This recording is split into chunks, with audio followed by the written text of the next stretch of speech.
ನಮಸ್ಕಾರ. ಇದು mega focus. ನಾನು ಶಶಿಧರ್ ಭಟ್ ಎಂದಿನಂತೆ ತಮ್ಮೆದುರು ಹಾಜರಾಗಿದ್ದೇನೆ. ಮೊದಲ ಸುದ್ದಿ ಅಡ್ಡಮತ.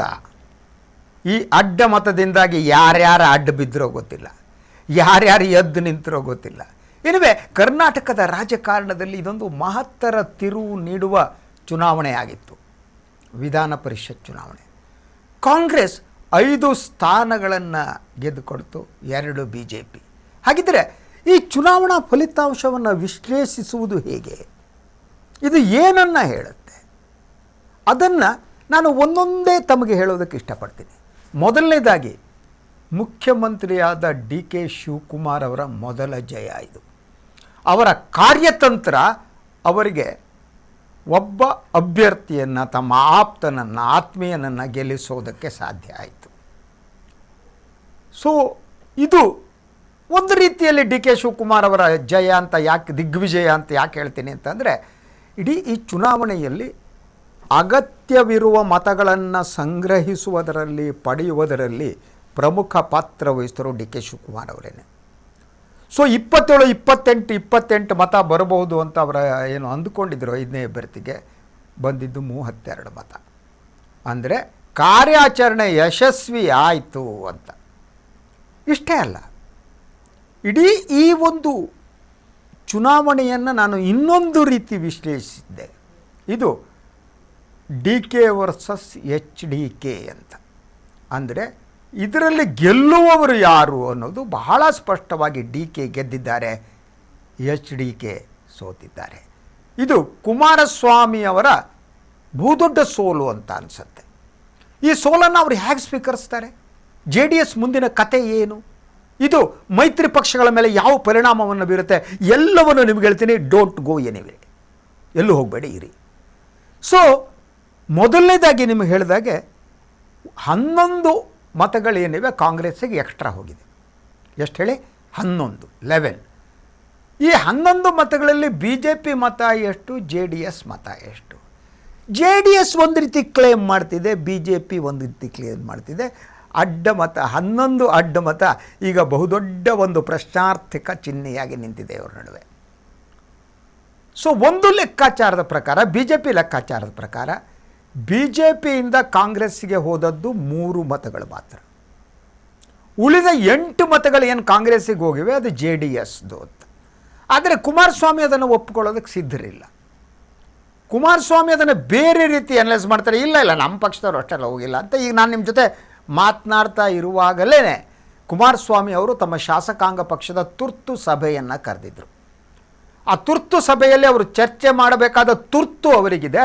ಯಾಕೆಂದರೆ ಇದು JDSನ ಅಸ್ತಿತ್ವದ ಪ್ರಶ್ನೆ.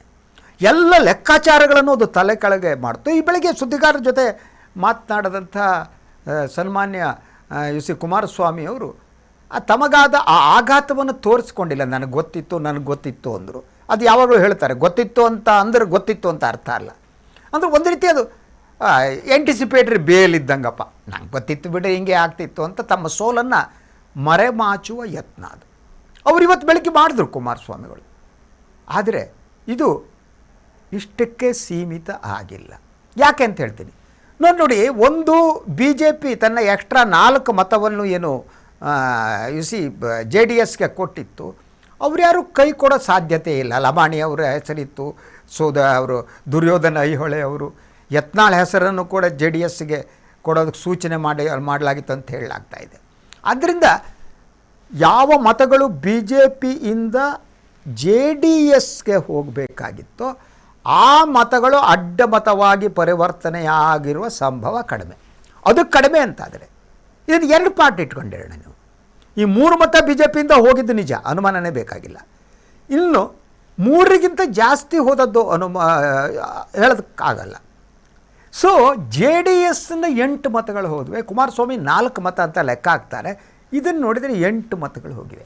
ಅಂದರೆ 18 ಜನರ ಶಾಸಕಾಂಗ ಪಕ್ಷದಲ್ಲಿ 8 ಜನ ಅಡ್ಡಮತ ಹಾಕಿದ್ದಾರೆ. ಅಂದರೆ it is A very very serious thing for JDS ಅಂತ ಅನುಮಾನನೇ ಬೇಕಾಗಿಲ್ಲ. ಈಗ ಎಷ್ಟರ ಮಟ್ಟಿಗೆ ಅವರು ಈ ಸೋಲನ್ನು ಯಾವ ರೀತಿ ಅನಾಲಿಸ್ ಮಾಡಿಬಿಟ್ಟು ಇಲ್ಲರಿ ಅಷ್ಟೇ ಇಷ್ಟು ಅಂತ ಪ್ಯಾಚಪ್ ಮಾಡೋದಕ್ಕೆ ಯತ್ನ ಮಾಡ್ಬೋದು.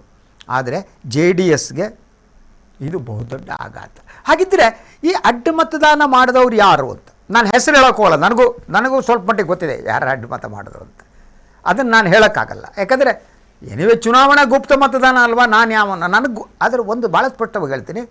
ಈ ಅಡ್ಡ ಮತದಾನ ಮಾಡಿದ ಬಹುತೇಕ ಶಾಸಕರು ಏನಿದ್ದಾರೆ ಅವರೆಲ್ಲರೂ ಹಳೆ ಮೈಸೂರು ಪ್ರಾಂತದವರು ಮತ್ತು ಒಕ್ಕಲಿಗರ ಬೆಲ್ಟ್ನಲ್ಲಿ ಬರುವಂಥವರು.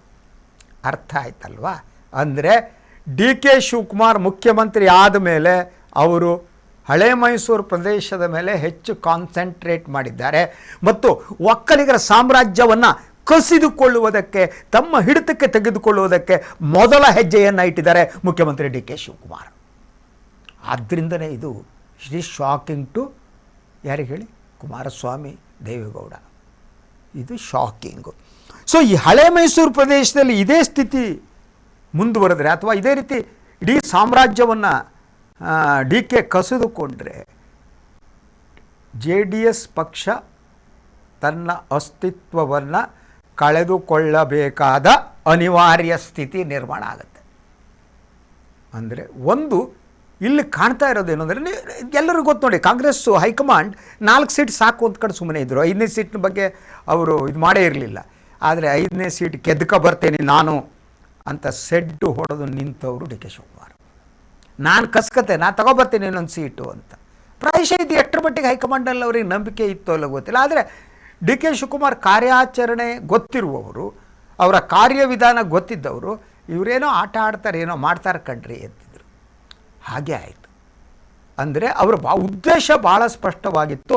ಈ ಒಕ್ಕಲಿಗರ ಸಾಮ್ರಾಜ್ಯ ಇದೆಯಲ್ಲ, ಕೋಟೆ ಇದೆಯಲ್ಲ, ಅದರ ಇಟ್ಟಂಗಿಗಳನ್ನು ಅಲುಗಿಸುವ ಕೆಲಸವನ್ನು ನಾನೀಗಲೇ ಪ್ರಾರಂಭ ಮಾಡಬೇಕು. ದೆನ್ ಓನ್ಲಿ 2028ಕ್ಕೆ ಹಳೆ ಮೈಸೂರು ಪ್ರದೇಶದಲ್ಲಿ JDS ಅನ್ನು ಸಂಪೂರ್ಣವಾಗಿ ಮಣಿಸಬಹುದು. ಇದು ಡಿ ಕೆ ಶಿವಕುಮಾರ್ ಅವರ ಪ್ಲ್ಯಾನ್. ಹಾಗಿದ್ದರೆ ಇದು ಪರಿಣಾಮಗಳ ಬಗ್ಗೆ ಬರೋಣ. ಇದು ಯಾವ ಪರಿಣಾಮ ಆಗುತ್ತೆ? The first thing, JDS is losing the ground. ಹೋಗಿಬಿಡ್ತು ಅಂತ ಹೇಳಲ್ಲ ನಾನು, ರಾಜಕಾರಣದಲ್ಲಿ ಹಂಗೆ ಹೇಳೋಕ್ಕಾಗಲ್ಲ. ಅವರು ಮತ್ತೆ ಪುಟಿದು ಎದ್ದು ಬರಬಹುದು. ಆದರೆ ಇವತ್ತಿನ ಸ್ಥಿತಿಯಲ್ಲಿ ಪಾಲಿಟಿಕ್ಸ್ ಇದೆಯಲ್ಲ, ಪಾಲಿಟಿಕ್ಸ್ ಭೂತಕಾಲವೂ ಅಲ್ಲ, ಭವಿಷ್ಯಕಾಲವೂ ಅಲ್ಲ, ಪಾಲಿಟಿಕ್ಸ್ ಬಹುಮಟ್ಟಿಗೆ ವರ್ತಮಾನ. ಈ ಸಂದರ್ಭದಲ್ಲಿ JDS ಕುಸಿದಿದೆ, ನಾಳೆ ಎದ್ದು ನಿಲ್ಲಲ್ಲ ಅಂತ ಹೇಳಲ್ಲ. ದ ಫಸ್ಟ್ ಥಿಂಗ್, ಇದರಿಂದ ಚೇತರಿಸಿಕೊಳ್ಳುವುದು JDSಗೆ ಕಷ್ಟ. 8 ಜನ ಶಾಸಕರು ಕೈ ಕೊಟ್ಟರೆ ಇವರು JDSಗೆ ಗುಡ್ ಬಾಯ್ ಹೇಳಿದರು ಆಶ್ಚರ್ಯ ಇಲ್ಲ. ಅದ್ರ ಜೊತೆಗೆ ಸನ್ಮಾನ್ಯ ಮುಖ್ಯಮಂತ್ರಿಗಳ ಜೊತೆ ಒಂದು ಒಳ ಒಪ್ಪಂದ ಆಗಿರಬಹುದು. ನೆಕ್ಸ್ಟ್ ಚುನಾವಣೆಯಲ್ಲಿ ನಿಮಗೆ ಟಿಕೆಟ್ ಕೊಡ್ತೀನಿ, ನೆಕ್ಸ್ಟ್ ಚುನಾವಣೆ ನನ್ನ ನಾಯಕತ್ವದಲ್ಲೇ ಹೋಗೋದು, ಸೊ ನಾನು ಮುಖ್ಯಮಂತ್ರಿಯಾಗಿ ಇದಿರ್ತೀನಿ, ನಿಮಗೆ ಟಿಕೆಟ್ ಕೊಡ್ತೀನಿ, ನಿಮ್ಮನ್ನು ಆರಿಸ್ತರ್ತೀನಿ, ನಿಮಗೆ ಬೇಕಾದ ಸಂಪನ್ಮೂಲವನ್ನು ಕೊಡ್ತೀನಿ, ಡೋಂಟ್ ವರಿ. ಈ ಎಶ್ಯೂರೆನ್ಸನ್ನು ಮುಖ್ಯಮಂತ್ರಿ ಡಿ ಕೆ ಶಿವಕುಮಾರ್ ಅವರು ಈ ಅಡ್ಡ ಮತ ಹಾಕಿರುವ ಶಾಸಕರಿಗೆ ನೀಡಿದ್ದಾರೆ ಅಂತ ಹೇಳಲಾಗ್ತಾ ಇದೆ. ಯಾಕಂದರೆ ಇದು ದಾಖಲೆಗಳಿಲ್ಲ, ಅದರಿಂದ ಹೇಳಲಾಗುತ್ತಿದೆ. ಆದ್ದರಿಂದ ಎಲ್ಲ ಎಶ್ಯೂರೆನ್ಸ್ಗಳನ್ನ, ಯಾಕಂದರೆ ಯಾರೂ ಉಚಿತ ಕೆಲಸ ಮಾಡಲ್ರಿ.